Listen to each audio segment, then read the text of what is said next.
Assalamualaikum warahmatullahi wabarakatuh. Halo semuanya, perkenalkan nama saya Vanessa Regita dengan NIM 0311124018. Nah, pada kesempatan kali ini, saya akan memaparkan hasil analisis laporan keuangan yang telah saya lakukan dengan menggunakan 3 metode analisis, yaitu analisis perbandingan, analisis tren, dan analisis common size. Nah, objek yang saya gunakan sebagai bahan acuan dalam analisis ini adalah PT Wilmar Syariah Indonesia Tbk. Nah, adapun laporan keuangan yang dianalisis itu meliputi laporan neraca atau laporan posisi keuangan dan laporan laba rugi untuk periode tahun 2023 dan 2024. Analisis ini saya buat untuk memenuhi tugas akhir pada mata kuliah analisis laporan keuangan dengan tujuan untuk melihat bagaimana kinerja serta kondisi keuangan perusahaan dari tahun ke tahun. Nah, kita langsung mulai aja ke analisis pertama, yaitu analisis perbandingan. Di sini ada laporan neraca pada PT Wilmar Syariah Indonesia per 31 Desember pada tahun 2023 dan 2024. Nah, diketahui nih kan kas dan setara kasnya itu untuk tahun 2023 itu 590 triliun dan untuk tahun 2024 itu 435 triliun. Nah, terus di sini kita akan mengetahui apakah kas dan setara kas PT Wilmar Syariah ini tuh mengalami kenaikan atau penurunan. Nah, di sini diketahui bahwa kas dan setara kas PT Wilmar itu mengalami penurunan. Nah, bagaimana cara mencari tahu ini tuh mengalami kenaikan atau penurunan? Dengan cara kita mengurangi nominal di tahun 2024 dengan nominal di tahun 2023. Nah, diketahui kan di sini mengalami penurunan sebesar 154 miliar. Nah, terus bagaimana cara mencari presentasenya? Itu dengan cara yang hasil tadi kenaikan atau penurunan itu dibagi dengan tahun awal tahun 2023 itu dikali 100. Nah, di sini diketahui bahwa persentase PT Wilmar ini negatif 26,23%. Nah, untuk cara mencari rasio sendiri itu tinggal membagi tahun 2024 dibagi dengan tahun sebelumnya. Nah, diketahui bahwa rasio kas dan setara kas PT Wilmar Syariah Indonesia Tbk ini sebesar 0,74. Nah, terus untuk ke bawahnya sama, kita tinggal kurangi aja yang ini, yang tahun 2024 dikurangi dengan tahun 2023 disimpan di sini. Terus untuk ini caranya tadi adalah yang ini dibagi dengan tahun 2023 dikali 100%. Nah, seterusnya sama sampai ke bawah. Setelah semuanya itu dilakukan, analisis perbandingannya sampai ke tahap jumlah liabilitas dan ekuitas. Di sini aku menginterpretasikan bahwa yang pertama itu kas dan setara kas terjadi penurunan sebesar 154 miliar atau sekitar 26,23%, yaitu penurunan dari tahun 2023 ke tahun 2024 dari yang tadinya 590 miliar itu menjadi 435 miliar. Nah, hal ini tuh menandakan penurunan likuiditas kas perusahaan yang kemungkinan itu karena peningkatan aktivitas operasional atau investasi. Lalu yang kedua, persediaan terjadi peningkatan sebesar 69 miliar atau sekitar 24,24%, yaitu adanya peningkatan dari tahun 2023 ke tahun 2024 dari 286 miliar menjadi 355 miliar, yang dimana hal ini tuh menunjukkan kenaikan volume stok barang mungkin akibat peningkatan permintaan atau strategi persediaan itu lebih tinggi. Lalu yang ketiga itu utang usaha dari pihak ketiga maupun pihak berelasi itu meningkat. Nah, bagi pihak ketiga sendiri itu sebesar 24 miliar atau sekitar 230,52%, dan untuk pihak berelasi itu sebesar 185 miliar atau sekitar 129,26%. Nah, dari tahun 2023 ke tahun 2024 untuk pihak ketiga ini dari yang awalnya 10 miliar itu meningkat menjadi 34 miliar, dan untuk pihak berelasi dari 143 miliar itu meningkat menjadi 329 miliar. Nah, kenaikan besar ini tuh menunjukkan perusahaan memperluas pendanaan dari pihak luar untuk mendukung aktivitas operasionalnya. Lalu yang keempat, utang dividen mengalami penurunan sebesar 6.990.000 atau sekitar 1,63%. Nah, yang sebelumnya pada tahun 2023 utang dividen ini tuh sebesar 427 juta, itu menjadi 429.080.000 pada tahun 2024. Nah, penurunan ini tuh menunjukkan bahwa sebagian utang dividen ini tuh telah dibayarkan oleh perusahaan selama tahun 2024.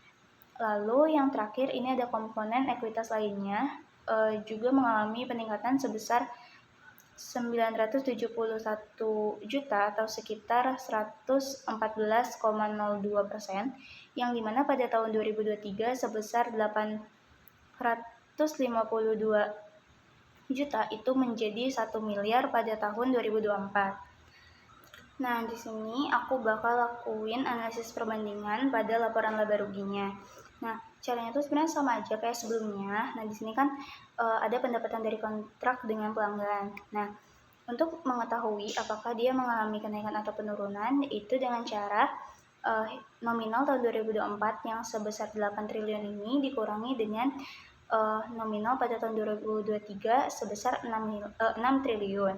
Nah, di sini diketahui bahwa pendapatan dari kontrak dengan pelanggan itu tuh mengalami kenaikan sebesar 1 triliun. Nah, kalau dalam presentasi sendiri, itu cara mencarinya sebenarnya sama aja ya, tinggal yang tadi dia tuh terjadi kenaikan atau penurunan, itu dibagi dengan tahun 2023, lalu dikalikan dengan 100. Nah, hasilnya itu 26,28%. Nah, lalu udah tuh kerjain sampai bawah. Nah, sampai di laba tahun berjalan. Di sini aku bakal lakuin interpretasinya pada laporan laba ruginya. Nah, yang pertama itu pendapatan dari kontrak dengan pelanggan itu meningkat dari 6 triliun menjadi 8 triliun, yang dimana naik sebesar 1 triliun atau sekitar 26,28%. Nah, lalu yang kedua itu beban pokok penjualan juga meningkat dari 5 triliun menjadi 7 triliun, naik sebesar 1 triliun atau sekitar 24,43%. Nah, yang ketiga itu beban penjualan. Nah, lalu yang ketiga itu beban penjualannya itu mengalami penurunan sebesar 2 miliar atau sekitar 2,66%, yang berarti adanya efisiensi dalam aktivitas distribusi dan pemasaran dari tahun 2023 ke tahun 2024 sebesar 102 miliar itu menjadi 99 miliar. Nah, lalu yang keempat, laba usaha itu mengalami peningkatan yang cukup signifikan dari 187 miliar itu menjadi 390 miliar, naik sebesar 203 miliar atau sekitar 109,3%. Lalu yang terakhir, yang kelima, ada pendapatan bunga yang meningkat sebesar 16 miliar atau sekitar 152,23% dari tahun 2023 ke 2024 sebesar 10 miliar menjadi 27 miliar, yang menunjukkan adanya peningkatan pendapatan dari deposito atau penempatan dana. Nah, mungkin cukup sekian untuk analisis perbandingan. Kita akan lanjut ke analisis tren. Nah, lalu selanjutnya kita akan membahas analisis yang kedua, yaitu analisis tren. Nah, analisis tren sendiri itu adalah analisis laporan keuangan dengan cara membandingkan data keuangan perusahaan selama beberapa periode yang kemudian menggunakan salah satu tahun sebagai tahun dasar untuk melihat kecenderungan naik atau turunnya pos-pos pada laporan keuangan dari waktu ke waktu. Nah, di sini pertama-tama kita buat dulu, masukkan dulu kan si laporan neraca pada PT Bina Marga Indonesia Tbk ini. Udah kan? Nah, lalu untuk cara mencari tren di sini, yaitu kita menggunakan bahan acuan pada periode 2023 dan 2024 kan. Nah, cara mencari trennya itu dengan cara nominal pada tahun 2024 itu dibagi dengan nominal pada tahun 2023 terus dikali 100. Nah, itu hasilnya tren pada tahun 2024. Nah, di sini diketahui bahwa kas dan setara kasnya itu 73,77% untuk tren pada tahun 2024-nya.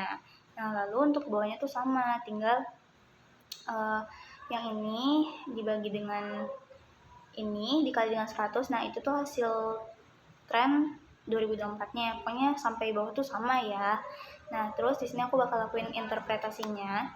Nah, yang pertama itu kas dan setara kas pada akhir tahun 2024 itu sebesar 73,77%. Nah, artinya terjadi penurunan dibanding tahun 2023. Ini menandakan perusahaan itu mungkin menggunakan sebagian kasnya untuk kegiatan lain seperti investasi atau pembayaran kewajiban.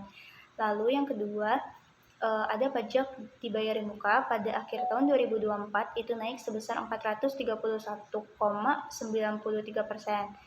Ini tuh lebih besar dibandingkan pada tahun 2023. Lalu yang ketiga itu ada liabilitas kontrak itu juga meningkat sebesar 1.127,14% jika dibandingkan dengan tahun 2023. Nah, hal ini tuh mungkin terjadi karena adanya peningkatan kontrak pelanggan yang belum diselesaikan. Lalu yang keempat itu ada utang pajak pada akhir tahun 2024 itu naik sebesar 260,62%, lebih besar dibandingkan pada tahun 2023, menandakan kewajiban pajak perusahaan itu meningkat seiring dengan kenaikan laba. Lalu yang kelima, tambahan modal di setor neto pada akhir tahun 2024 itu tetap sama sebesar 100% dengan tahun 2023 yang menunjukkan tidak ada penambahan saham baru gitu ya. Ini yang ini. Nah, ini sama kan nominal pada tahun 2023 dan 2024-nya. Lalu selanjutnya kita akan lanjut ke analisis tren pada laporan laba rugi. Sama aja, tinggal masukkan aja laporan laba ruginya dengan acuan yang digunakan itu tahun 2023 dan 2024. Nah, yang dicarinya itu adalah tren 2024-nya.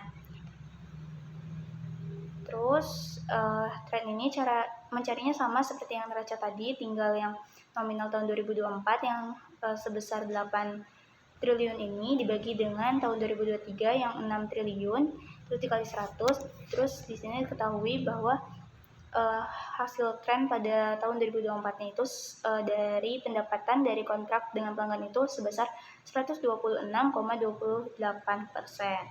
Terus pokoknya ke bawahnya itu sama cara carinya, tinggal yang tahun 2024 dibagi tahun 2023 lalu dikalikan dengan 100. Nah, setelah itu pokoknya setelah beres sampai bawah sampai sini aku bakal lakuin interpretasi pada laporan laba ruginya. Nah, yang pertama ya, pendapatan pada akhir tahun 2024 sebesar 126,28% dari pendapatan tahun 2023. Lalu yang kedua itu beban pokok penjualan pada akhir tahun 2024 itu naik sebesar 124,42% jika dibandingkan dengan beban pokok penjualan pada tahun 2023. Lalu yang ketiga itu laba usaha pada akhir tahun 2024 itu naik secara signifikan laba usaha pada akhir tahun 2024 itu naik secara signifikan sebesar 209,5% jika dibandingkan dengan tahun 2023. Lalu yang keempat, pajak final atas pendapatan bunga pada akhir tahun 2024 juga naik sebesar 271,20%, itu lebih besar dibandingkan dengan tahun 2023.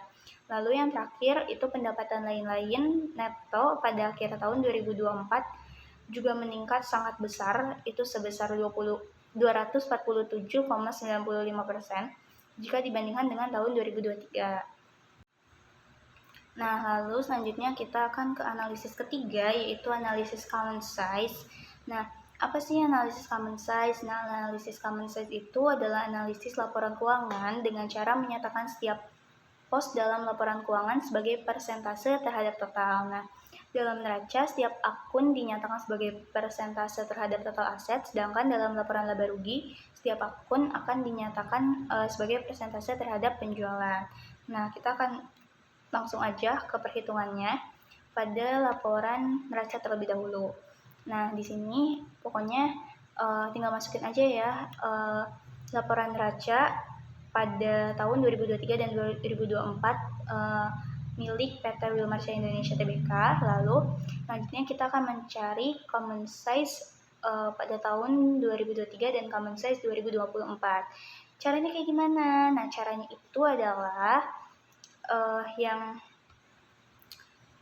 nominal pada tahun 2023 yang 590 miliar itu dibagi dengan jumlah aset sebesar 1 triliun, lalu dikalikan 100. Nah, di sini diketahui bahwa common size pada kas dan setara kas pada tahun 2023 itu sebesar 31,20%. Nah, untuk cari ke bawahnya itu gimana? Sama aja sebenarnya ya. Nah, buat yang kayak misalnya piutang usaha, nah pada pihak ketiga itu tinggal yang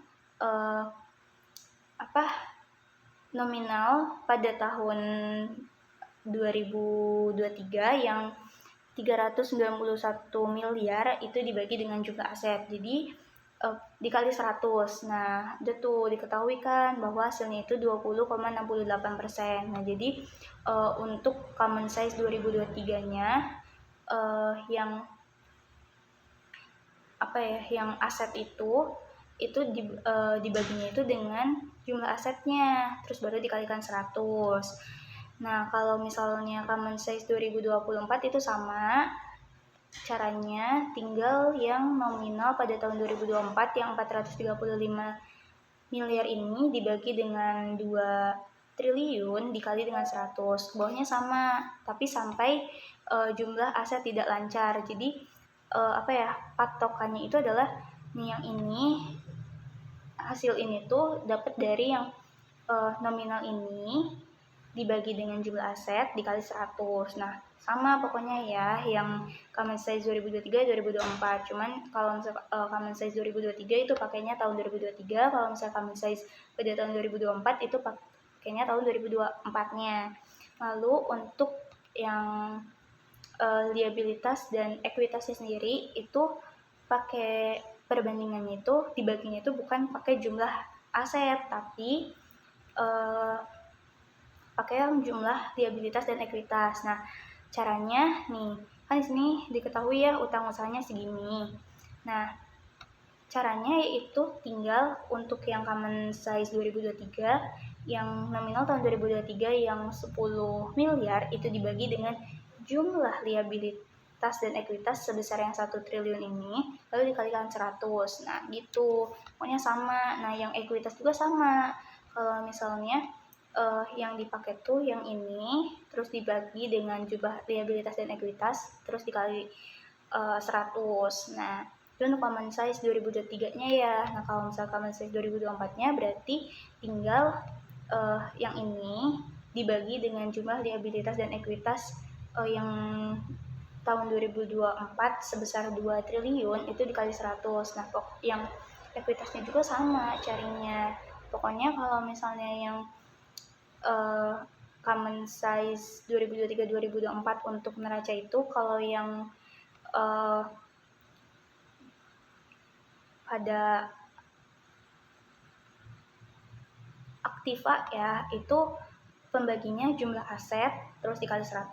Kalau misalnya pasifanya, liabilitas dan ekuitasnya itu pembaginya yang jumlah liabilitas dan ekuitas dikali dengan 100. Nah, kalau misalnya udah beres, nah kan udah kan semua udah beres. Di sini aku bakal lakuin interpretasinya. Nah, di sini untuk interpretasi pada analisis common size untuk laporan neraca, yang pertama, kas dan setara kas itu turun dari 31,20% itu menjadi 18,27%, menandakan sebagian kas digunakan untuk kegiatan lain, mungkin seperti pembelian persediaan atau pembayaran utang. Nah, lalu yang kedua itu ada persediaan neto naik dari 15,12% itu menjadi 14,90%. Ini tuh lumayan relatif stabil lah ya, yang artinya manajemen persediaannya itu juga berjalan efisien. Terus beban di bayar muka juga naik dari 0,03% itu menjadi 0,04%. Walaupun hal ini kecil, tetapi ini tuh mencerminkan adanya peningkatan biaya yang sudah dibayar untuk periode berikutnya.